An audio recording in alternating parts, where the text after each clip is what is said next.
Intellectually engaging to think outside the lines with conversation about the nation that never leaves you blind. Take a listen and pay attention. Here is where you find the educational, sensational meeting of the minds. Yeah, it's the meeting of the minds. Meeting of the minds. Thank you for watching Meeting of the Minds. I'm Selah V, and today I'm with a group of community first responders. On the show today, we're going to be talking about the importance of creating a community first respond group and why it is so necessary for the community to prepare themselves and what can be done to prepare. So we're going to dig deep. This is something that needs to happen, and we're going to show you why and tell you why in just a moment. Before we dig in and I introduce everyone to you all, I would like y'all to know that Meeting of the Minds is on iTunes, Google Play, and Spotify. So if you're the type of person who likes to listen to podcasts in the car, you can do that. And you can look it up, C'est La Vie's podcast, Meeting of the Minds, and maybe it's easier for you to listen in the car instead of maybe being stationary at home. So a lot of people have told me, I really enjoy listening to podcasts in the car. So we have made that available, and you could just look it up and tune in your car or while you're at the gym. So let's go ahead and let me introduce everyone to you. First, I'd like to start with my dear friend, Christina Muhammad. Yes. You know I love you so much, right? I love you too. So we are connected in every way. When she's doing something in the community, I'm there, she calls me. And then if I'm doing something in the community, I call her. And we just support one another in any way, shape, and form that way that we can. Emotionally, all kinds of different ways. So I am so thankful for you. Yes. And yeah, you all will see her again on Meeting of the Minds for other shows as well. And I'm so glad to have you on this one with us. Thank you for having me here. You so Appreciate much. it. Yeah. Yes. And so please introduce yourself as well. I am Dr. Valerie Agee. I am the commissioner of the organization. I don't know what else to say. Other than Policy person. Our policy person. The person that keeps things going, trying to ensure that everything that we're doing is within our guidelines. I usually say everybody stay in their own lane. So I'm the individual that makes sure everyone stays in their own lane. So. All right. Okay. Yes. And would you introduce yourself? Yes, my name is Maria Elena. I go by Z. So, Well, welcome. Welcome. Glad to have you as well. And for Reggie. I am Reginald Muhammad. I am the husband of Christina Muhammad, and I'm pretty much Christina's right and left hand man. That's right. And such an amazing team you two are, and a representation of strength and family. So, okay, so let's jump in. Can you please tell me a little bit about what this group is, Dr. Valerie? What is this? So we are a first responder organization, and what first responders do is we act as that first line of defense before our EMS, fire department, police officers, before they come on a scene. So we try to do everything from first aid, CPR, traffic control, trying to ensure that our citizens are safe if an incident occurred and we don't necessarily have law enforcement or EMS on scene at that time. We do anything from stabilizing an individual. If an individual was cut, burned, bruises, we provide any kind of first aid service for them for that. If you've probably seen us out, if there was a accident and traffic needed to be controlled, then my team is out there trying to ensure that everyone is safe and moving out of the lines of that accident to prevent another accident. So there's a lot of different things that first responders do, but the ultimate goal is to be that first line of defense for our officers, police officers, fire department, ambulance services. And you were telling me earlier a little bit about that being closer to the community that you're from and being connected to the community that you are first responding to, right, is important. Why is that important, do you think? Or like, what is the importance of having community members from their own community joining the first respond group? You teach and train each other how to be accountable for your own. You can't just say, I want to live, and expect somebody just to come save you. So you got to be able to learn what it is. If something was to happen, a disaster happens, so you want to be able to know those faces that come into the community that say, I'm going to save you. Well, you got to train. You got to look at that. So it means a lot to me, because I want to be friends with my community. I want them to know me, so they can say, hey, there goes some of the people you hear them say, there goes the orange shirt people. That's fine. Whether you say 10,000 fearless or inner city emergency response, it doesn't matter. You know a friend is coming in, and a friend is going to be there to assist you. So being friends. Yeah. I mean, to just point out how much it is necessary. I mean, we saw with Hurricane Harvey in Houston. We also saw with Hurricane Katrina, you know, there was a lack of help and response to very particular areas of community. Absolutely. Yeah, and so, I mean, let's just be honest. The black and brown communities were lacking, and they were waiting for help for a hot minute. Right. Correct. And Still waiting. Yes. Absolutely. And somewhat, and we don't want to go to the islands, right? And Right. still waiting. So jumping right in and getting even more deep and gritty with it, how much more, why wait until you're in that position to create people that are close to home that can jump in there and do these things? Why wait on that, right? Especially if, what was it, Kanye West got on TV and was like, George Bush don't like black people. I mean, why did he say that? There was a reason, because the aid to those communities were lacking. I had a show on Meeting of the Minds when Meeting of the Minds had first came to TV. It was about Hurricane Harvey, and we had activists come on the show, and they were firsthand. If you haven't watched that episode, you can go on to YouTube or you can go back to the podcast, and the activists are telling you people were afraid to go in those communities. Absolutely. They were like, oh, we're afraid to go in there, so they might rob us. They might. I mean, you would be trying to get somewhere. If someone is not coming to protect you and no one's coming to save you, you might be like, let me on the boat too. Correct. I'm just saying, right? But how different would it be if I know Sister Christina, I know Brother Reggie, I know Dr. Val, and I'm like, I know these people, and I know they're here to aid me. So that is such a tremendous difference. Let me know if you're thinking anything at any time and you want to jump in there. Just, I know you're just taking it in, but just let me know. There's it's the reason why, as Sister Christina said, it's extremely important, and you made a point about our black and brown communities. Let me back up a little bit. Our black and brown individuals, we are very resilient, and somewhere along the way we've kind of lost that. We become extremely dependent on other individuals to provide support to us, to help us. As an African American individual, what I know is that my ancestors, how I know we were resilient, because as we all know, when you were slaves, you were required to produce your own food, to go out and build your own homes, make your family what it is. And so as time went on, we lost that, and we felt like, okay, someone's going to save me, I don't have to do anything. And what we have experienced with hurricanes, with thunderstorms, with a fire, with just about anything, that no one, if you can't save you, then why do you expect someone to save you?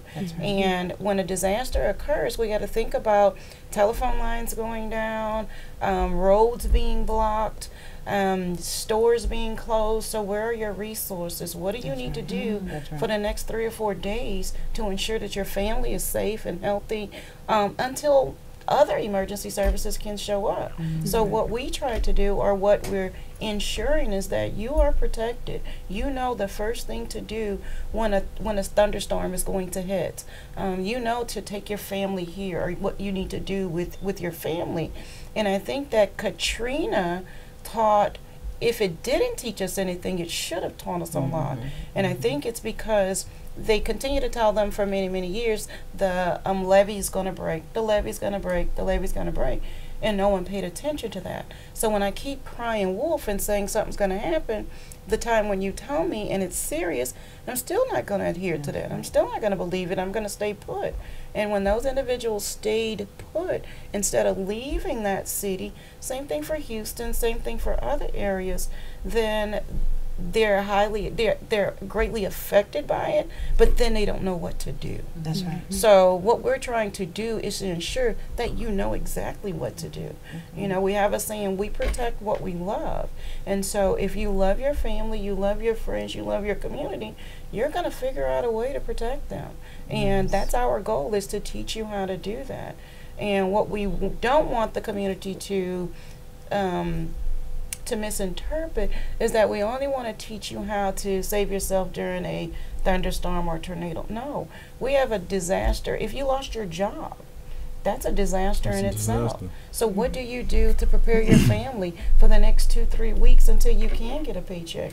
Well, what we know is if we have canned goods, we have rice, we have beans, at least we can prepare for our family. We can still cook our meals. We've learned how to grow our own food, so we don't have to worry about going into a grocery store. We've learned how to stockpile, you know, different dry food items, as well as water, and it's a lot easier for you to know how to do those things instead of sitting here twiddling your thumbs and being angry with the rest of the world that no one's coming to help you. That's right. So this is very important for even communities of faith that are watching, pastors and their clergy to take these classes and just have them. I mean, that's a resource. If you're saying that you even train about, like, if you lost your job, where do I go? And to have that training to know you can go here, you can go there.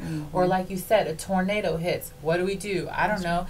Everyone has been trained. This particular organization has no religious affiliation. Is that correct? So how important it is to come together and begin to train, especially even religious organizations. So I'm hoping right now that if you have a pastor, an imam, a minister, anyone watching right now, and this is ringing a bell for you, I'm hoping that, you know, they will contact you and learn how to get trained. Because who trains? Please fill them in. Who is doing the training? Right now, the CERT training is myself. I do the CERT training, and there are other different you know, in Houston we have one of our captains, Captain Cullet Green. He does trainings as well. But I wanted to, real quickly, you talked about the religious organizations and you talk about all that. See, when you start talking about religion, then we kind of freeze up as people. Right. But I wanted to talk on that and just real quickly on survival, the survival part of it. Please. First thing, on the team, we have Muslims, Christians, it don't matter. So it's not a point of when you come here, we're going to baptize you and you got to go in and you have to do this. Every religion that we possibly can think of, if you are a religious person, even if you're not, if you're an atheist and you believe in science, you can look at the world and see something's getting ready to happen. There are changes that are taking place. So if you are a firm believer that something is getting ready to take place, wouldn't you do something to prepare for what's taking place? If you say you are a Christian, wouldn't you read your Bible and what did he talk to us about in our Bible that something's getting ready to come? I'm a Muslim, right? So I know good and well the Honorable Minister Louis Farrakhan teaches, the Most Honorable Elijah Muhammad teaches. So we're not saying, I don't want to divide. We've divided enough. That's enough. So if you believe and we know that it's only one religion, then guess what? Whatever your religion is, there is an end time and we're in those end days. One thing that I wanted to talk about when you talked about survival, very important. I heard the Honorable Minister Louis Farrakhan say, survival is real. When you're just surviving, you're not living. That means survival. Once you've come to survival, you've come to the last thing. So religion, please, that goes out the window when you're talking about surviving. The black man, the black woman, the brown woman, and the brown men, we've been surviving for a very, very long time. So the point of it is, what I heard the minister say, he said, if there and when there is a disaster, how do you tell that mother or that father that they cannot go and provide food for their children? When you have been gone 3 days, 4 days now, and you run out of food and your stomach starts churning, your children get to crying and look up and say, Mama, I'm hungry. What are you going to tell that child? So what happens is that's where your looting takes place. Because why? Our mentalities, we've been surviving forever. But what if you can go into and you can prepare so we don't have to go into that and we can stay morally correct? Whatever our religions are, we can remain morally correct. I don't have to go bust down the grocery store because why? I have a preparedness kit. I've saved up my food for this day. Why? Who told you? The prophet said it. Jehovah said it. Jesus said it. Muhammad said it. It don't matter which one said it. They said it and we believe. So this is the survival thing, is to bring it forth. Because I didn't want a separation of religion and survival. It's all the same. It goes hand in hand. So when we talk about those that train on the team, we all train in some form or fashion. Just right now, I happen to be doing the CERT training in the city of Austin, because this is something that I want to be able to see first responders all over Austin coming together, so then we can go out, knock door to door and say, hey, do you have your survival kits ready? What are we going to do? And if I can add to that, one of the things about, Christina and myself, we also coordinate with other religious aspects as far as pastors and stuff like that. We met with, I think it was like 11 or 12 pastors. Correct. And talked to them about their churches, not just on a disaster level or natural man-made disaster, but what can take place in your own church that you can take care of. And that's one of the key things a lot of people don't understand. It's not just about Mother Nature. It's more or less about your survival on a day-to-day basis. Commissioner said, a job, but we're talking about just normal resources that you would need as a human being. What are you willing to do? What are you able to do as far as a person is concerned? Humanitarian, if you will. But to take it back as well, when we were in Hurricane Harvey, and we were delivering resources door to door, no one door to door said, are you this religion? Are you that religion? Right. Everyone that was receiving the goods were saying, thank you. That's right. Thank you. That's Thank right. you. Why? Yes. Because they know at the end of the day, the religion, the Bible and Holy Quran and all these books are out the window. We need resources. We need food. We need clothing. We need shelter. Why? Because we've lost it all. We were in a community where an actual subdivision, I would say, a subdivision was from 4 to 16 feet of water. Now we're talking about that much water. Our community has lost it all. So a person ain't gonna say, knock on my door with a Bible or some kind of pamphlet. They want mops, brooms, clothes, and so on and so forth. So That's your basic human absolutely, needs. Basic human absolutely. needs. What do we Absolutely. have? As Brother Reginald said, there are so many things that we don't consider or that we take for granted because That's we it. have Yeah. them right That's now. it, as But when Americans. something occurs, Yes. that thought process goes out the And window. I was thinking that too, like beyond even what your religious affiliation is, we as Americans get so comfortable and we think nothing could ever happen here because Right. we're all the way over here. Yes. But you never know when a war can start. You never know when a bomb could fall. That's right. We're so comfortable over here. It's such an illusion, and that a tornado, a typhoon, not a typhoon. What is it called when the water? Tsunami. A tsunami. Like we don't know, and beyond that, like what you were saying, Reggie, brother Reggie, like having day-to-day survival, it is just imperative that the community comes to serve the community, like you said, Dr. Val, and stop waiting for somebody else. So what do you think, what are some ways, besides like talking about it on television, what are some ways that we can promote the community to want to get involved? How can we, because we're living, I really think we're living in a generation that's very iPad and iPod and MySpace and everything is iPhone, like it's me, very, very selfie, Yeah. right? Yeah. So go ahead. Yeah, no, I was just going to say, one of the things that is just a very simple thing that we can do is just get to know our neighbors. Like, we don't do that anymore. right. We don't even know their names. Barely see them sometimes because everyone has different work schedules. Because it can be just as simple as that. Just knowing that you have your neighbors' information and they can you can contact each other. I mean, that's just something very simple. If you need them or they need you, they know that you can depend on each other. Is So there a true. tier? Z brought up a great thing to say. What I believe is that people don't necessarily know the difference between a neighborhood and a community. Okay. Right. So our community If I'm part of a community, then I know Sister Christina. I know you. I know that you live in the red house on the corner. If I'm just in a neighborhood, basically what we all tend to just live in a neighborhood because we get out of our car in the morning and you may see the person across the street, you wave, you go back in the house, you don't say anything else to the person until the following day or 2 weeks later when you see them again. But as a community, we're checking on each other. I'm checking to see if you're okay. You're checking to see if I'm okay, and so on. You know, we've had conversations about not just first responders, but talking about community policing, which is something we had talked about a little bit earlier. But the thing about community policing, it is a proactive approach between the first responders, your law enforcement team, and the citizens in the community. We know your police officer knows that Sister Christina lives at this house. She generally works from 2 to 4, and you know there's a lot of data. Yeah, there's a relationship there, and if something was to occur in our community, then we already know what's going on. Opposed to in your neighborhood, prime example, you had the bomber that was here who lived in that neighborhood, and everybody said they didn't know he was there. No one knew about him. They saw him passing. But if that was someone in your community, you are a community member, then you know this young man is here and this young man is doing something that he shouldn't be doing, and how can we correct that quickly?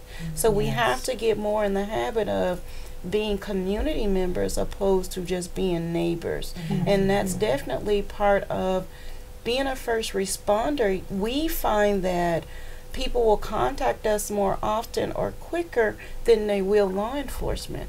And part of that is trust. We trust the people that look like us, that behave like us, that can provide the same level of support as I do. I cannot trust someone that is in their car just driving around, and the only time he stops me is when I'm doing something wrong. Not he stops me just because he knew I baked a cake today and he stopped over.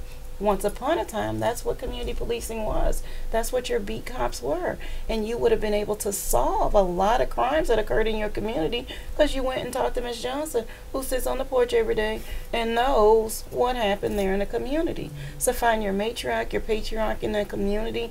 Same thing with training. That's the way we have to look at training. You go into communities, and although I look like this person, you know, Z looks like this person, they're still not comfortable in allowing me to provide that training to them. What's wrong with that? Because there's been so much mistrust from someone that looked like me that promised they were going to do things, to we're trying to change that perception about everyone in the community. Everyone Hispanic does this. Everyone that's black does this. No, we need to act as one. And definitely when things occur in our community, we have to be a force. We have to be that front line of defense, of correction, of support, whatever that may be. We have to do it as a team. And I think I praise my team quite often. We are an amazing team, and anytime you see someone in the community, they say, "Oh, you're part of, oh, I know the people in orange. Oh, that's Sister Christina, that's Brother Reginald, that's Z," which is an amazing thing, which means that people are becoming more and more aware. So what you said when you asked, how do we make that happen? It's about visibility. It's about making people aware that services are there. And not only that, the services are free. The CERT training is free. So why wouldn't you? It gives you certified. What it does is there's different levels of the CERT training. Okay. And some people, they call it badging. You can become badged, or you can become just a volunteer inside the community. And what do those mean? Those so tiers? Being badged means that, let's say Sister Christina trained someone and they're interested in going to that next level. So they have to run a criminal history report, different things like that, because when there is a disaster disaster that affects the U.S. or affects Texas, then these individuals have you listed, and they can call upon you to be part of that that logistics or that team that's trying to correct or assist with the problem. Whereas if you're not, if you're just a volunteer or you're just a supporter, but you have that training, that means that I'm able to do this from my house. My household is going to be safe, and I might be able to save the person next door. Where when you're badged or you have other certifications, because cert training is, that's not the end all be all. There's other things that come with that, but we want to give you the basic knowledge of what that is. And if you're interested, then we as the team that can make that happen and provide additional trainings to you. So the tiers, right? Correct. So the certification portion is just that the government then recognizes you as someone they can contact during a crisis situation, and then you become part of their incident command How team. does how long does the training for that take? For which one? For, let's say, the first tier of just somebody that they can call. It's 6 weeks of training. 24 hours. 24 hours. We can break it down either way. 4 weeks of training, 6 weeks of training, but it's 24 hours, as Sister Christina said. And of those 24 hours, there's a curriculum that we follow. And from the emergency management, there's certain, you have to have, there's some prerequisites that you would have to have in order to go to the next to the next level of that CERT training. But once you complete that CERT training, then you're able to volunteer with any CERT team that may be in the United States, because they're all following that exact same curriculum. The only difference with us is we've added additional things to our curriculum because our primary focus is our inner city, those that we deem to be unserved in so many different areas. 4 weeks, how many times a week? Like, how does that work? 2 times a week. So the first 3 weeks, it will be 2 times. So this training, actually, Z is one of our, she finished the course today. She actually is, congratulations, certified. Thank you. Absolutely Thank you. great. But it did take 3 weeks. So we did a Monday and Thursday for 4 hours. In the evening, 6 to 10 for 3 weeks. And then we take 1 day to test out, to do a simulation and to finish, make sure they have everything that they need and pass on the information to FEMA and become certified. It's so much in my heart for leaders to be watching this and saying, hey, we're sending over like 5 people to you to get certified for this. That's right. Like, I wanted to say this. You asked the question. You said, what would it take? What is it going to take for us to get this? What is it going to take for those leaders that are out there watching and just saying, yeah, okay, whatever. It's going to get worse. It's going to get worse. So my question to all the leaders out there, when it does get worse, because it's a promise, it's going to happen, whatever that may be. It doesn't have to be a storm. Everything is in decline. That's Pollution, right, everything. Morality, That's right. all kinds of things are in decline. I don't see why not. That's right. I mean, what is not, like, temperature, like everything is. So, okay, all right. So something's going to happen. So when it happens, though, are you in your community? We went to go talk to it. Actually, it wasn't 12. It was 23 pastors from Austin, Texas, that we went into their communities and we spoke with them. And we told them something's getting ready to come. Every church should have a person in their congregation that is going to go through that training and to come back and to equip their churches, equip our organizations with this information.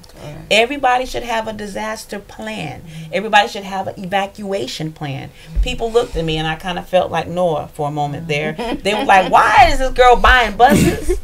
Everybody has to have an evacuation. Let's talk about that. I'm going to write down buses. This is really important. I want to... Getting rides out of Hurricane Harvey. If you go back and watch the show with the activists on the show, getting out of there was something serious. And beyond that, they weren't letting people in to go get people. Like, they weren't like, you had a truck, you wanted to go in. They're like, no. But with this certification, they recognize it, right? They recognize you will be recognized as a first responder to bring that bus Absolutely. in. Absolutely. And this is important. Look at her goosebumps. Because that was a major situation that happened in Port Arthur. And what Yes. happened, if you remember, in Port Arthur, we actually gotten a call. Port Arthur's down there. We got a call from the evacuation, the shelter in place. And the call to me was, we need some food. Can you have some people bring some food down here? But before that, one of the activists had called and said, they're not letting our people out of here. They're not letting me go. Then you couldn't get in, nor could you get out. But we actually went in. We got a chance to go in, and we went to this shelter in place. Now, I don't care what nobody say. That was a concentration camp. But it is what's a whole nother. That's next week's show. That's next week's show. But that was a concentration camp. When you say you're taking the people and you will not allow them to leave, so we did. We went in there. I want to say maybe about 8 of us that went down there, that was there. And you're absolutely right. When you go in there, FEMA, they're really strict about your credentials and who you are. You can't come in here. But we did. We went right on and walked straight on in there. And guess what? We had an opportunity to go to everybody and say, do you want to be here? Do you want to be here? If you don't want to go, come on, go with us. All we had at the time was a 15-passenger van that will be able to take the people back. Unfortunately, some people wanted to stay. That's definitely, they can decide that. But some people wanted to leave. So my question, when a disaster happens, how will you be able to get out? Will you become homeless? If you lost everything, you're under their own discretion now. I'm going to tell you what you can do and what you can't do. And we got to be able to have that where we can put boots on the ground and go in there and save our people no matter what. So that bus is very, very important. So if something happens in Austin. Very important. If something happens in Austin, she was taking donations. I'm going to tell you how important it is that I sewed into the bus. Because first of all, if anything goes down, I want a friend that has a bus. That's number 1. Number 2, may she remember me that I was one of the people that sewed into the bus. But to take we it, need to engrave your name On to the a seat. seat, I got my yes, name on the seat. but to take it a step further too, though, you know, we got to understand this: the American people didn't really get a chance to see how hard Hurricane Harvey really was. Correct. And that's something that's really unfortunate. And I was looking at the news a couple days ago, and they only still showing glimpse of pictures of the water still there, and in people's minds is the water still there. Of course, the water has resided and so on and so forth. But you know, Christina and I and another person was coming back during Hurricane Harvey, was coming back from Atlanta. So we drove and we drove through. We was trying to get to Houston, coming on 10. And if you see the things that we seen coming from Atlanta, coming into just the peak of Houston, we couldn't even go through Houston because this thing was not just Houston, it was citywide. Correct. We're talking about, from our vantage point, we're talking about all the way from Port Arthur, Beaumont, and into Houston. And we're talking about trillions of gallons of water. What does that say to the average person? What is that mindset to the average person? Because we're coming in for kicks and giggles. We're coming in with a Prius trying to get in. We can't get in because they have blocked off so many different roads. We have to go from Lufkin to coming through Bastrop to coming through Austin. That should already let you know right there. That water spread it everywhere. Now to take it, what she was saying with the concentration camp, even us getting to that, there were roads that were still closed. Yeah. There were roads, even times of the water would reside and you will see a road, but after you leave, their water floats again because they open up the levees again to make some of that water relieve. So the devastation of Hurricane Harvey was far more than people can actually imagine. People can imagine. That's why I said, when you have a subdivision from 4 to 16 feet of water, that lets you know that's devastation. I think a power plant blew or something. Absolutely, like that. absolutely, Really, absolutely. Yes. But now we're talking about transporting people. No, a bus is not necessarily, you know, it's good to have, but we need more buses. That's right. Why? Because you have a community More sometimes that needs resources. to. Absolutely, we have not only just to bus people out, but what about to bus supplies in? That's right. To certain to organization or to churches or something like that. You know, you when you lose so much in a natural disaster or man-made disaster, you will see so much that you actually lost, but you'll so much that you need to get back again. And we had churches that had all kind of resources there, so we have to bust some of that. Water is the main thing. I remember seeing in Hurricane Harvey, I remember seeing a case of water for $49. Yes. That's crazy. Yes. A case of water. Now, right after that, we're looking at that's evil. absolutely. But now check this out. Or Not only was stores selling cases of water for $49. evil. Now take it a step further. We have citizens On that the were street, selling. citizens, absolutely, were Selling the buying water. the cases of water and selling them on the street for $49. What you do? Where that come from? How do you want money over human life? Because anytime, I'll just say this, anytime there is a disaster, be it man-made or natural, there's a profit to be made. Yeah. Sad to say, but there's a profit to be made. And people take advantage of someone's misfortune. Absolutely. And so although you had Hurricane Harvey, and as Brother Reginald said, Hurricane Harvey, more times than not, we have tornadoes or hurricanes that hit a particular part of the state. Yeah. Hurricane Harvey was one of those disasters that affected the entire state. Right. So you couldn't go from one end of the state to the other without it being affected in some kind of way. Yeah. So then you look at those individuals that weren't truly affected by the hurricane, and they say, this is a money-making opportunity. In my house is dry. So allow me to go down to this store, or you did it prior to the incident occurring Come on. because you knew someone was going to need on. that. That's right. So you said, let me stockpile 50 cases of water, because with that water, everyone's going to need water. And what people do is they build on the things that you know you're going to need, the resources you will need. And water was one of the main resources that people needed. So consider the fact that you have an individual whose home was really not affected. They've stockpiled 200 cases of water, just exaggerating, but that could have very well have happened. And then not only are they selling, correct, if you may not be selling a case for $49, I can guarantee you're selling one bottle of water for $5. And because I'm in a situation to where my children need some water, I still got bottles to make, we still want to bathe, brush our teeth, we do what? Okay, here you go. Here's my $5 for this one bottle of water. Yeah. So going back to our black and brown population, we have to stop dividing ourselves, and we have to come together as a team always, because there's already someone that's there dividing us. But then we take advantage of each other, and then we say no one's here to help us. So we have to get out of that mindset and realize that even the free services that we offer, people are less apt to get the free services and are quick to say, well, did nobody come? Well, they don't care about us. I don't need to care about you. You need to care about you. You need to care about your kids. So come and get the training that's for free. That's right. And have the advantage over someone else, because you know I have the advantage of learning this, so I'm going to teach you or I'm going to save you. One of the two. That's right. But don't acquire that information or knowledge and use it just to for your own personal your own personal advantage to someone else. That I thought when you were speaking, one was about how you said people make a profit off of disaster. And have you ever noticed sometimes the news really beefs up a thunderstorm? Absolutely. Like there's about to be something, and they clear out all the water, and then you're like, is that all? Yeah. Is that what it was? And that made me think of that. I was like, man, she is right on the money with that one. That's right. And then the other thing that you said was, you know, it made me think about this. I've been at the movie theaters, and I want y'all to pay attention to this next time you're at the movie theaters. Everyone will come out the movie,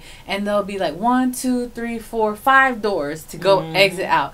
And everyone will go through this one door. And it's like sheep, right? So sometimes, you know, I cut the sheep some slack for being sheeple, right? But if you're a shepherd, you're supposed to have been broken the mold out of sheep to lead the sheep. Like, you've broken that thing into leadership now. Like, you're not following just another sheep. You are a leader, and you're hearing for yourself. Woe to the person that knows that they can just send 2 or 3 of their congregation to get certified for 2 days for 3 weeks, 2 days. 2 days of those 3 weeks, get certified, and then be able to, they can't restrict them from coming into an area because, hi, I'm certified. They can't say, hey, our congregation is in there. And they're like, yeah, sorry, we don't know who you are. You might be trying to go rob them. You're like, no. I'm a first response person. Here's my badge. Here's my credentials. I've already been approved. And it just really, if you're watching this and you're a leader, act like you didn't hear me. Act like you didn't hear me if you want to. Down. But not even, I mean, to take it even a step further, not even just being certified. Even if you didn't take it to the next level of being certified and you just went to the class and I just wanted the basic necessity, I mean the basic information, you still have a right to go into your church and or, your schools and train someone or teach someone how to do things. I can guarantee you if you polled at least 5 school districts, independent school districts, generally don't have an evacuation plan or a disaster plan. When you were in school, what they tell you, go and hide under the desk if a hurricane occurs. Okay, then what? Then wait for help. Not just then schools, you wait and you centers listen to the siren to go off to say, all right, everybody back to class. So we don't have these drills. We don't practice. They don't know what to do.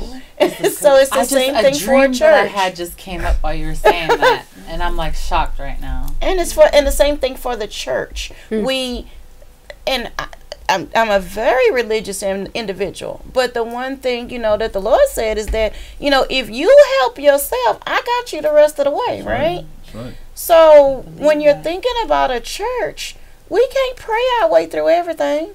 We got to have some kind of action that's taking place. So I got to act upon this room is designed to, if a tornado hit, I've positioned this room to where no one's going to get injured. We can pray while we're in there, but we're not just going to sit and not do anything and just pray our way through the rain, through the storm, through the hurricane, through the fire. We got to put some action behind this. You got to hear. That's right. But this is what blew my mind. I will show you this. I wrote this on Facebook. It is printed on the internet, the date and everything.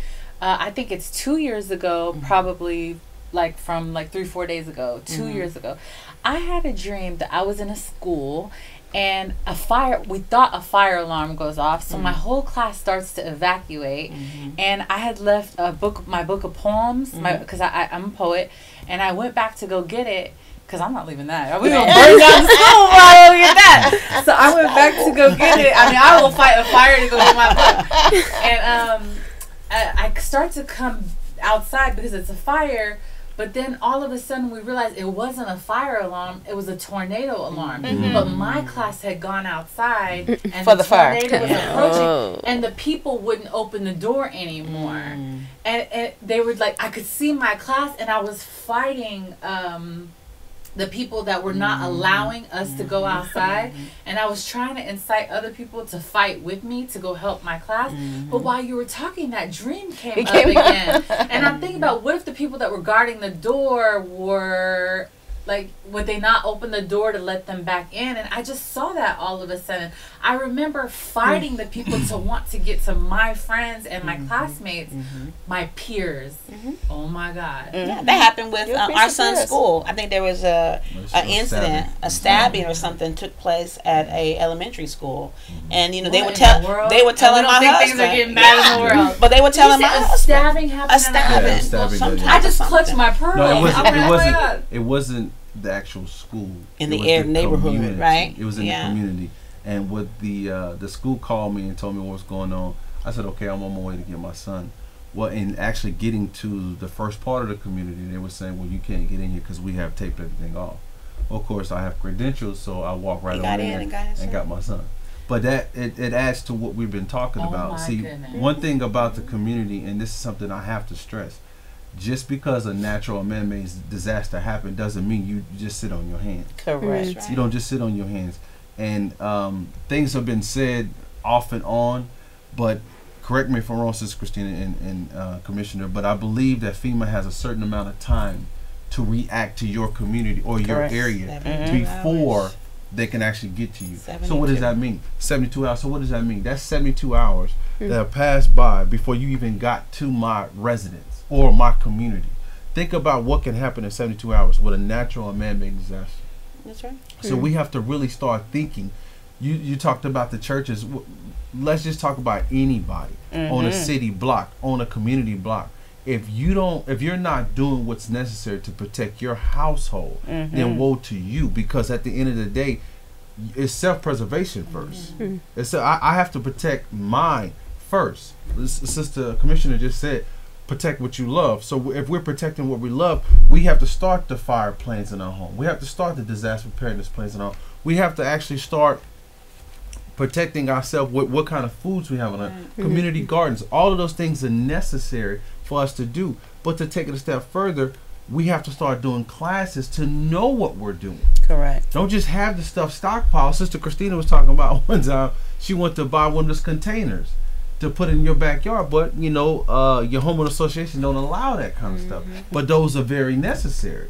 Right. You're talking about a bus. Well, we're talking about a container. To something happen, you can actually go into a container and sit there until the storm or whatever blows over. But to take it a step further as well, we're talking about churches. Not everything is natural or man-made disaster. Sometimes it's health related. Correct. Sometimes sister so-and-so might have a heart attack. Correct. Or sister so-and-so might have took her medicine. What is the preacher or the pastor going to do if someone loses their life on his church grounds? What is he going to do? What are they prepared to do? We're going to wait until they come. See? So we have to start really thinking about what's necessary and what you can actually do in your own community. Because even in large congregations, think about it. You have a not just necessarily a large congregation, but just a church. Let's just say a small church in particular.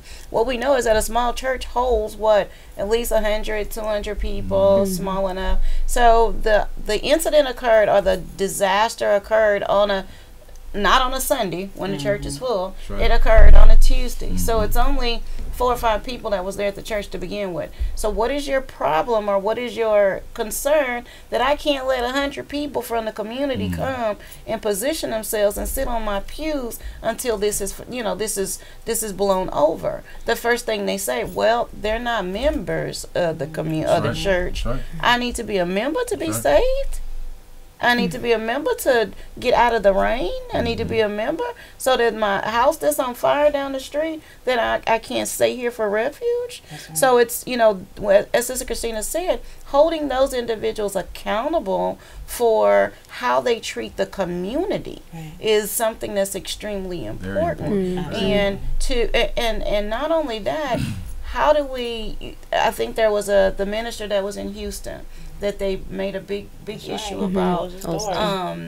What was it? Pastor Osteen. I don't talk about people because from what I understood, he was in the path of danger himself. And as soon as he wasn't, he did open the door. Correct. But what I'm going to say is that church is extremely large. Right. And so that is a prime hub, for refuge for anyone that's on the street. So what I'm just saying is our pastors that have large places, or even small, open your doors for people in the community, because if this was your son, this was your daughter, this was your wife that were out in the community and needed a place of refuge, you would want someone to open up the door for them and not say, you're not a member here, so you can't. I totally agree that congregations should be opening the doors, especially if you have a church at that size. It's just that I wasn't there, and I don't know if they were flooding was happening to that church.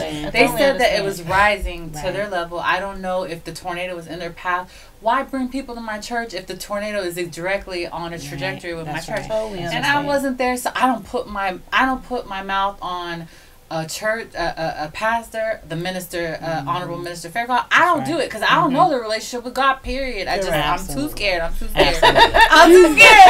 But the point was just, absolutely. If you can, and you better do it. Then allow that to happen. The person who what I have to say is I want to highlight something that you said, because I gotta circle it like you said it. He said that his child was in danger. That's right. Right. And they wouldn't let him get in. And then he showed his credentials. And they let him in. Absolutely. Do you know, if somebody didn't let me get to my child and I didn't have the credentials, you just messed up and caused a whole nother disaster? Correct. Absolutely. And there is a disaster that's going to take place. And that's what's important too, because now You Well, I just don't have said a that. child Just yet, think. but Just think of the mindset when I of the do. mother or the father right. if they couldn't Same get to baby. that child. Now you couple that with stabbing in the community. First thing you get is alert. Okay, man, something's going on in this community. I need to get to this child. Right. But if you look at a parent perspective, a parent's gonna take it to a whole nother level. I don't care nothing about your badge. I don't care nothing about who Right, you're serving. exactly. I'm getting to this individual in this school and I'm bringing them out for sure. Regardless. Now you created a whole nother Absolutely. situation. Why you Absolutely. gonna do that for? But now you have to look at the people on the standpoint of are they training? Are they getting trained? What do they know? One thing about the American people sometimes is, like you said, they're sheep. They don't necessarily understand that the training is there for you. You just got to get out in front of that iPhone. You got to get out in front of them that crazy box, as my grandma used to say. We need to start coming out of these houses and getting to these organizations to get trained, because oftentimes where the people trick us is the language that they use. That language that they use is very meticulous, because the language they use is to trick you from getting to the school, from getting to the actual human that's in there. And oftentimes what you do is you fall on your hands and say, well, I can't go because I'm the parent. I have to wait till the yellow tape move and then I can get in there. But no, the training is there. The training is, like the sister said, the training is for free. We need you to get trained so you can not just save your child, but save someone else's child. Save your niece, save your nephew. Those things are important, because the child, at the end of the day, the person, the human is important. Right. And it's important because at that time, the police doesn't have time to run your credentials, find out who you are, know if you have a history. But when you take out your badge and like, this is who I am, that you've already done your credentials. You've already done it. We know we're not letting another problem in because they've already ran your background. They already know what it is, what to do, whatever. So, and we just help each other. But what I wanted to say, and the commissioner, she always laughs at me. So one thing we got to understand, we are gods. And there's policies and procedures that are around, right? Some of us other gods make our own policies and procedures. She laugh at me all the time because it's our policies in Spanish. But there's something that I want us to understand in the city of Austin. Before there is a disaster, I don't care what it is. And we're not talking about police brutality. We'll talk about that in a little bit. Before there is a disaster, I want to paint a picture. A disaster takes place. There are so many different churches, so many different organizations. Organizations belong to churches. Organizations belong to mosques. Now just imagine and picture this. Before there is a disaster that takes place, we need to go in and we need to pinpoint all these different churches and mosques. Because we've already made a suggestion and we said all that go outside. All the religion go outside when you're in the midst of disaster. You call on God. So however you call him in Spanish and Arabic, I don't care. Just call him, right? So we need to be able to look at those churches and say, okay, we can utilize this church because you have a lot of room for blank. You have this. You be this. So we talked about in dealing with this certification, my plans and my thoughts I really want for Austin, because I see Austin, we're very different. And you know, they always say keep Austin weird, and I always say change that hashtag. We're keeping it real.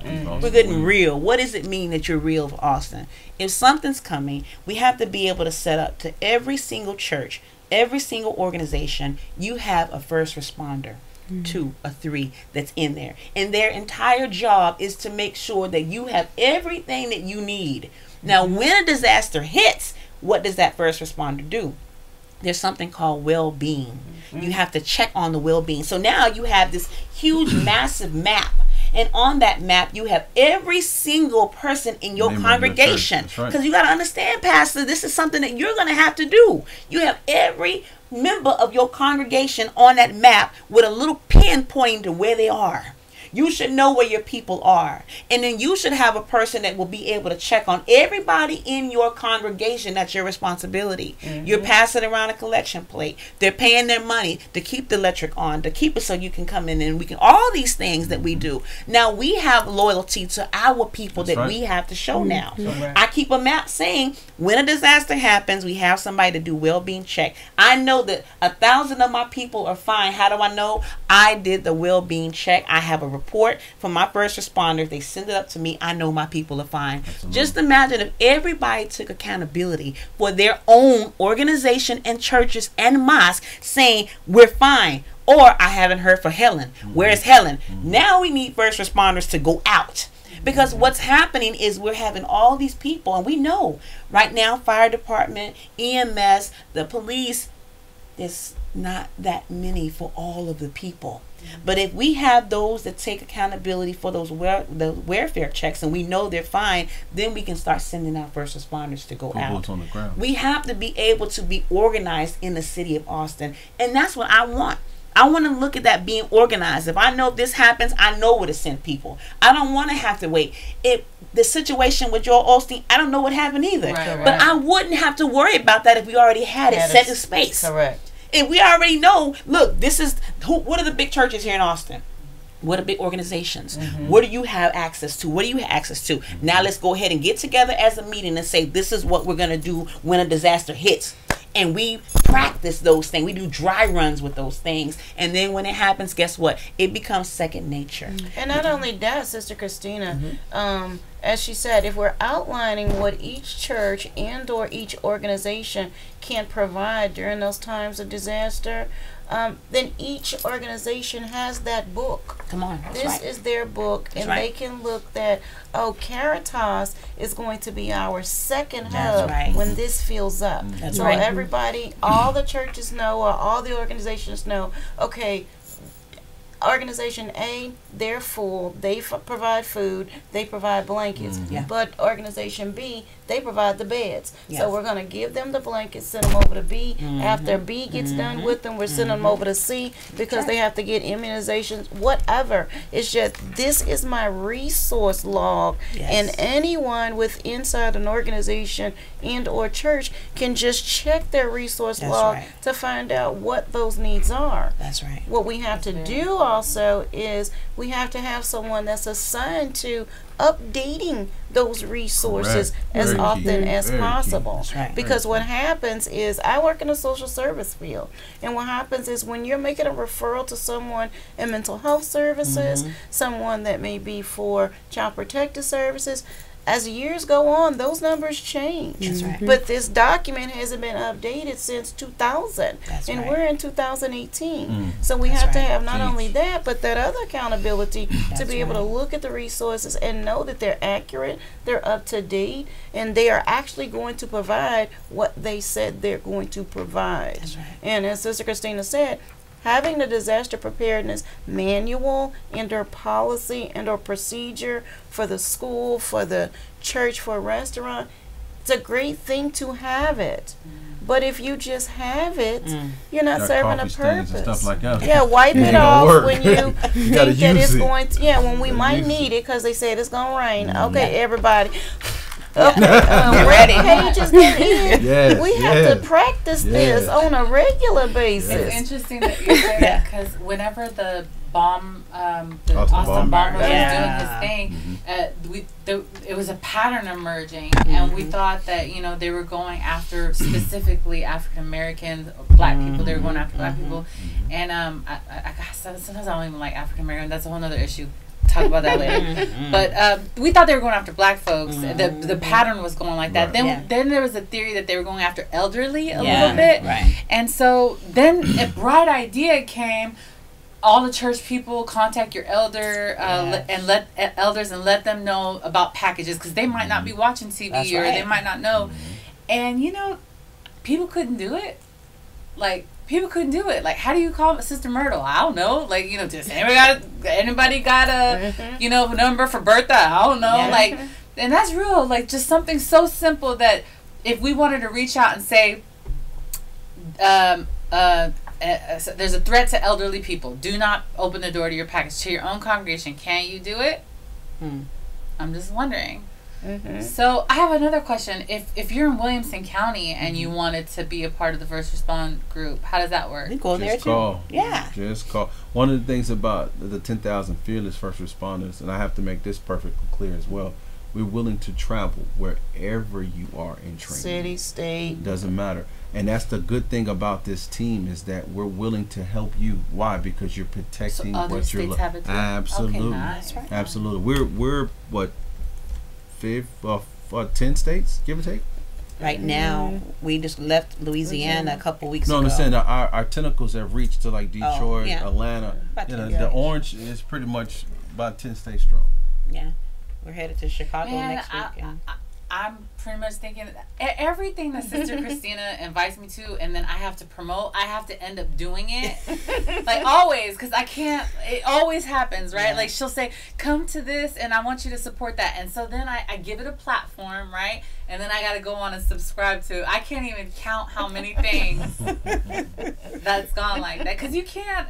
You got to use yourself as a science experiment. Most definitely. Yeah. But That's here- how we started. That's how we But the started. thing is, we're gonna have to work on the shirts. Like, I'm gonna need a tank top. I'm gonna need an orange tank top that I can cut up a little bit. I'm gonna come on the scene. Put some fringe on the bottom. Yeah. No, maybe a jacket, an orange jacket. I don't know. I'm gonna come through with the collar up. There you go. There you But go. I do love the lion. The Yeah. lion speaks Fearless. Absolutely. That's right. Absolutely. Because you are. So we'll remember to make you a special shirt. Yeah. Yeah, You know? I gotta come on the scene like, to the rescue. Oh Lord, have mercy. Some orange earrings. But see, We gotta have the orange eyeshadow on, blend it real Lord have good. mercy. and that's the thing about I'm with the first response group. you said you love the lion. You know, it's important to look at stuff like that, because in this field that we're in, you have to be fearless, because it's a lot of things that you see that necessarily the average person cannot handle. That's right. You know, oftentimes when we see different things, some of the members on the team can't handle it, and that's when another team member steps in. So the uniform, it looks the way it looks, but the mindset of the actual officer takes it to a whole nother level. Well, they gotta see you. You gotta be able to be Absolutely. seen. Right. It's not a color that every day everybody wear. It's That's like right. I'm trying to spot somebody to help me. If there's the right. orange, There they you come. spot Right, it, right, and right. that's very necessary. And that's one of the reasons why when we kind of first began talking, we talked about just you can be a supporter of the organization, or you can take additional training to become an officer or hold a position within the organization. We don't want anyone to be left out. So although jokingly, you know, you talked about a tank top or whatever, I mean, we have to consider the fact that, you know, if there was a parade and we needed everyone that's supporting the organization, hey, we have our tank top girls out there. Yeah. We have some Promoting the team. promoting the team. Let's say I'll be there. Have y'all seen Reno 911? They come out with the real short shorts. We're gonna have our own team. Yeah, Our but the own blessing reality in it show. is that, you know, First responders on the scene. It's we being want to make promoted. sure everyone, no one is left out, because you made it. You asked the question: this is a religious team? No, it's not. It's not. Does everyone have a sense of who that know the Lord? Of course. Now that's just a given, you know, within this team, because that's what we all practice. But outside of that, you can do various things within the organization. So if there's anyone out there that may be interested in taking part of the organization, I always, when I'm talking to Sister Christina and we're talking about what can this person do? Well, this is our best paper sorter. Yeah. Then she's going to be the best paper sorter that we have on the team. Stay in your lane. Right, you know, right. this 'Cause person. y'all don't want me paper sorting. But it's whatever we try to Look build at how I on. wrote on the paper. We try to build on whatever skills an Yes. individual has to bring them in as part of the organization. That's right. And That's right. the other blessing in this is that, you know, you hear people say often, oh, we don't discriminate, but then you look at the team dynamics and you realize that don't look like the people we're Absolutely. trying to serve. Absolutely. So that's our goal, is to make sure right, we have representation That's right. to show that we are serving a community and Yes. not just in, you know, a particular dynamic or demographic. Right. We have black, we have brown, we have white, we have all of the different colors and nationalities within the organization, and that's extremely important. That's right. Because there will be times that Z may be able to talk to someone that I can't talk to, right. because she's able to relate to that particular That's individual. right. That's Same right. thing for me, same thing for Sister Christina. That's So we don't want anyone to feel like they cannot be part of something That's right. because, That's right. you know, well, it looks like it's a lot of black people. It is, and it's because a lot of that is because we know that we need to take care of our people. That's right. And our people need to get on the bus and continue to participate on the buses and participate. And I think that's the downside of this. There's always there's a great side, and the downside of this is that we're working extremely hard for our inner city. But our inner city has to get up and take a stand for themselves as well. You know, they have to be very active. And, you know, we always make a joke that you can get somebody to show up if you buy them some food or tell them it's free. Well, sadly enough, is we buy you some food and we tell you it's free, and you still don't show up. And then you become angry that no one is helping you. So if no one gets anything else from this podcast today, it is every person is important, number one, and every person has to play a proactive role in protecting yourself as well as your community. And that's real. Like, I'm going to be I always am transparent. I tell on myself, basically, is what I'm trying to say. I tell on myself. Like, I don't know CPR. I don't know CPR. And you got to ask yourself, why? That's right. I think it's probably very easy to learn CPR, actually. Of course. But I don't know. And what if it happened that I was with one person that I love very, very much, and the only thing that could have saved their life was just CPR. a little bit of CPR, and I just didn't take a minute to learn it. I'm convicted about that right now. But let's take it a step further as well. CPR is a very key point in disaster preparedness. Definitely. But look at it like this: what if you don't know the Heimlich maneuver? You see what I'm saying? What if you don't know how to? What if you don't know how to address a wound, which means a burn or a cut or something like that? Don't just look at. And the reason why I'm outlining this is because CPR is very important. Right. But CPR won't help you in a lot of other things that need to be taken care of as well. That's why the whole thing needs to be looked at. Correct. And the whole thing needs to be looked at. It's a whole package. Christina always making me raise my level. Oh, raise the bar. But what I wanted to say in dealing with the CERT training, and this is why I definitely wanted Z. I absolutely love Z, and everywhere we go, she's everywhere. She works hard, but Z is going to start training as well. And I wanted Z to be a trainer. The CERT, if you see the CERT package, it's probably about this thick. And that's all of the different things that you have to know with their 8 units in there.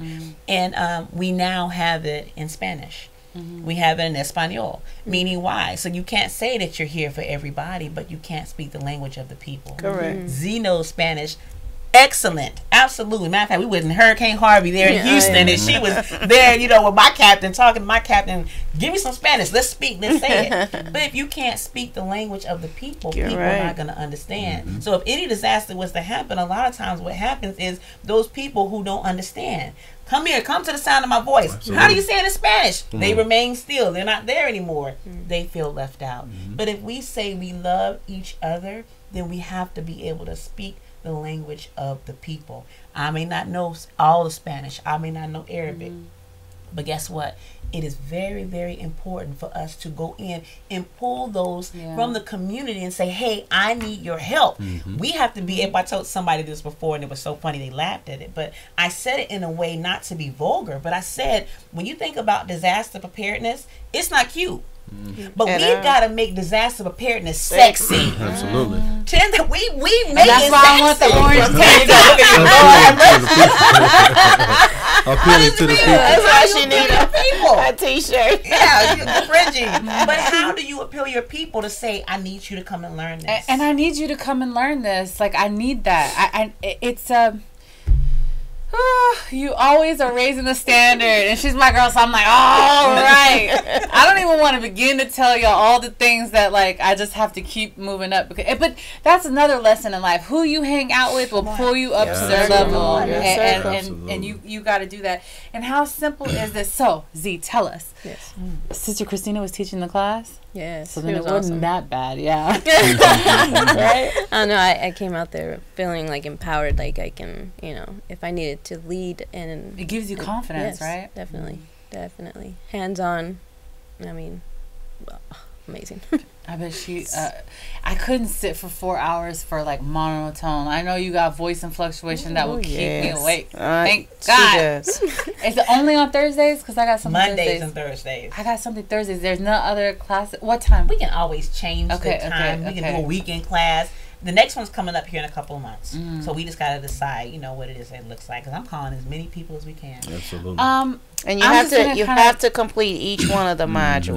Yes. Okay. So if you miss a module, there is an online. I think some of them allow you to do them online if you miss a class, but it is required that you complete each one of the modules in order to say that you completed the training.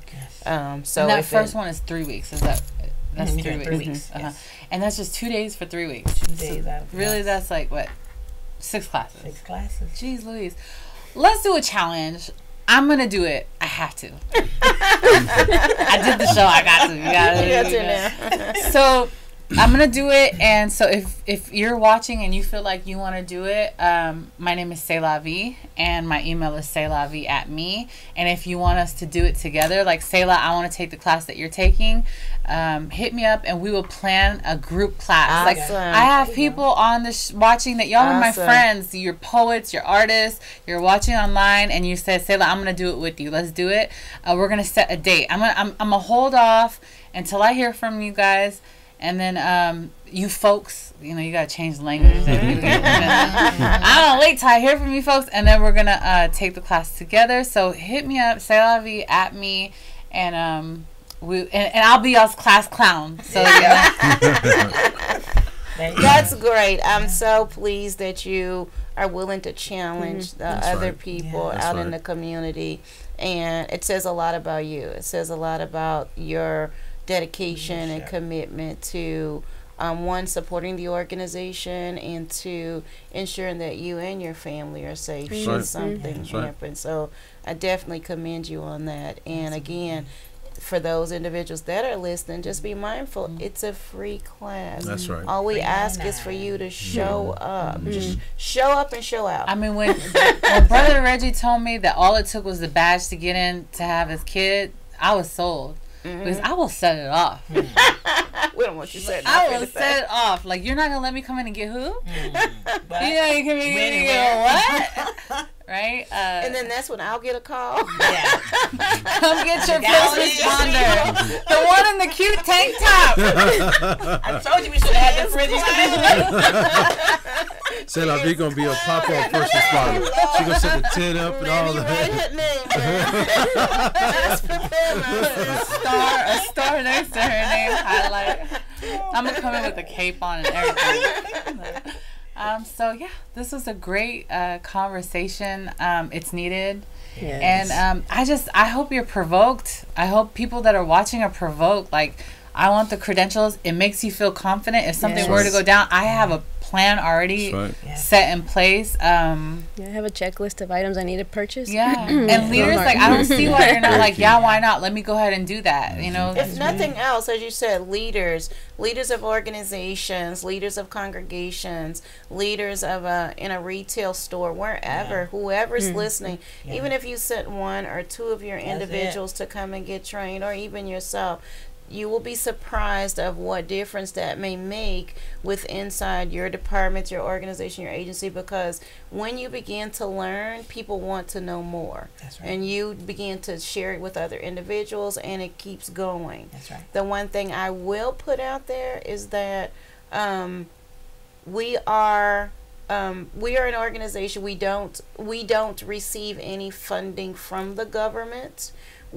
All the activities that we do are generally out of pocket. So we're always welcoming anyone that has resources that will help us continue our mission. So resources down to papers, pens, any type of, if we are able to get radios, telephone, anything that you would think a first responder may need, backpacks to put their gear in, blood pressure cups, thermometers, the whole 9 yards. We're open to any of those donations. We appreciate those donations. Any monetary donations you want to provide, Sister Christina, myself, Brother Reginald can always receive those. So, but we just want you to know that we want to, as he said, we want to empower you to be knowledgeable, to be educated about what it means and what it takes to serve your community, your family during times of disaster, be it man-made or natural. And again, a disaster doesn't necessarily have to do with the weather. A disaster. I mean, if somebody goes homeless, I want to know where to send them to. You know? Well, let me just also say this to add to that. You know, we all are human. We're human beings. You know, things happen on a day-to-day basis. Yes. With you in your circle, whether you going home, whether you at home. Whether you're in a grocery store, and sometimes things happen like this, and you think to yourself, man, I wish I could have done something. Man, I wish I could have helped and aid, something like that. One of the things I like about me and my co-partner here is that things happen with us, things happen to us all the time. I saw y'all run up in a car accident, I think. A major Sister, one. car accident ain't the half of it. but the point is because this. y'all are prepared now. We're So prepared, it finds but you all. prepared, but at the same time, we all a team. But me and Sister Christina have got out of the shock and awe. Correct. The shock and awe aspect of disaster It's no preparedness longer there. is gone. Yes. When something happened, we're responding. Yeah. I can just take you through a couple. The first one that to me would touch me is when we was on an airplane, and the lady just had an actual baby, and she had a C-section. Are you for real? What a C-section opened up. Oh, no, She no, gets no. up and she maybe take 2 steps and she falls. On the plane. On a plane. This is on a plane ride. Bleeding out. So, you know, like I said, that shock and awe aspect is gone. And I say that to say anything can happen to anybody You're any right. given moment. What are you really willing and able to do? Or are you going to be that good Samaritan that stand back on the other side of the yellow tape and say, I wish I could have? Right. See what I'm saying? We have to take accountability for our people nowadays. Things happen all the time, and that's what the commissioner was talking about, and Christina was talking about community policing. Because if something's happening and you're not really willing and able to help and aid these people, then woe to you at that point. Correct. And it's so strange, like for some reason, like if it's just a game, like let's say it's just a game, somebody's getting a shot or somebody's getting blood withdrawn, I don't do good on it. I'm like, oh, you know, but something happens to me when people are really in jeopardy. Correct. Like There you go. I don't do boo-boo and I don't do stuff like that, but when it's really hitting the fan, I can't explain it. Even with strangers that are downtown vomiting and their friends have left them, like you don't understand. I can't do vomit. If I hear somebody vomit, I start going it's like, it's just not cute. Maybe I shouldn't have done it on a podcast, but I mean, it's just not cute. They make that sound, I make that sound too. But something happened because I had the orange. So much for her saying. Like, even a stranger, like I've had it happen. Like you said, it finds you downtown. Somebody's been left by their friends, and they're throwing up. Something happens to me that I'm not worried anymore about bodily fluids. But if it's casual, I'm so worried about bodily fluids. I'm like, you can keep all that to yourself. Holler at me when you're done. But when it's really needed, I don't care. Like all of a sudden, a lion takes over, and I'm just like, It's that fight or flight. That's all. Just takes That's in all of a It's like, you sudden. That gotta shock do and- what you gotta that do. shock and awe is gone. Just grit it later. And And do it. there have been times that I've experienced things that I got involved in, and it's not till later you're like, oh my gosh, what just happened? Like when you're in it, you're like, boom, boom, boom, boom, boom. Yeah. You're like, You don't man, think I'm about a it. gangster in an orange tank top. Yeah. And then, That tank top is killing her right oh my god, It's killing her like, right what now. in the tank world? What happened? Absolutely. Later on, the reality can hit, but in the middle of it, it's like you don't got But time it's to figure it almost out. like you made a comment earlier about that you don't know CPR. And I can guarantee you that all the individuals that know CPR, and you ask them right now, what do you do? They'll stop. Key. Wait a minute. Key. Very key. Very key. Very key. You can't recite it to me, but Absolutely. I promise you, if you fall out right now, Yes. and I had to do something for Yes. you, I automatically know exactly what to do for you. right. But if you ask me step by step by step right now, I have to think on my feet and just to share that with you. I'm gonna.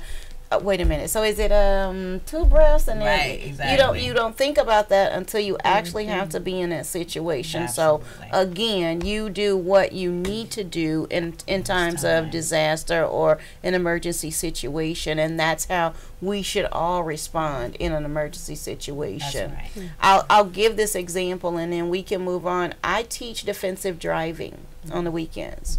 And what's interesting is I teach it. There's a video that we show, and the video is about texting and driving. And people hear this all the time, that is so cliche when you're talking about texting and driving. And part of the video says that don't think that you're not special because you haven't had an accident. It's just that you haven't had an accident yet, but you're going to have one.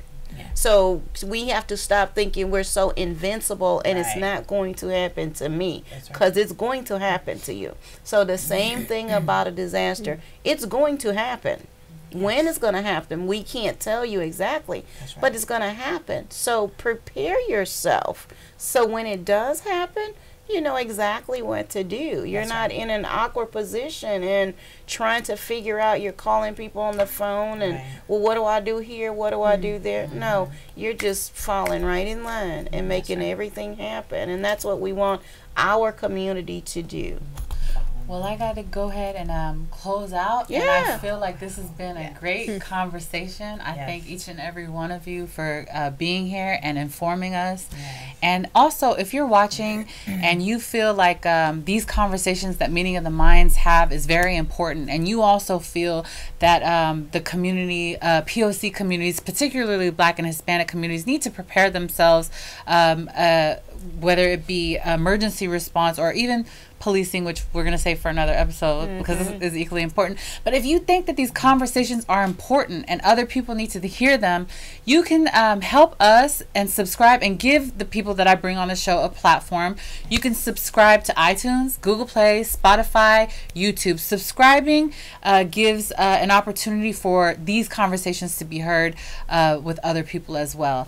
So I thank you so much for watching. I want to say thank you so much to Beautiful Solutions, our sponsor, for sponsoring us and doing all these different things with my face. At first, my skin was real dull, and then this spot named Beautiful Solutions, they came and they hooked it up, and we're still working. Yeah, I look a little bit more glowy. It was real dull. Yeah, it's getting a little bit more glowy, and I had a little bit of skin blemishes. They're getting better.